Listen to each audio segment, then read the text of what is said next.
तर नमस्कार मित्रांनो, आज आपण आपल्या डाळिंबाच्या एक जो 4-5 महिन्याचा जो बारीक प्लॉट आहे त्याला मित्रांनो आपण टिल्ट आणि हमलाची ड्रिचिंग केलेली आहे.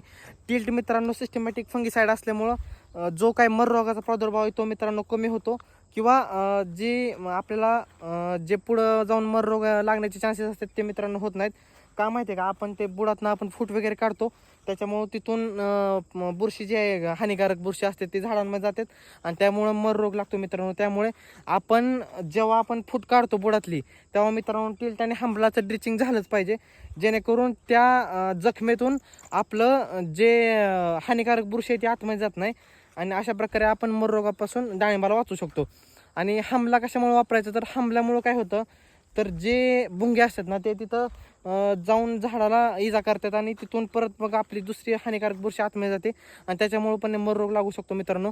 त्यामुळे टिल्ट आणि हमलाचं दोन्ही एकत्र करून आपण आपल्या इथं ड्रिचिंग केलं पाहिजे. बरोबर आहे का?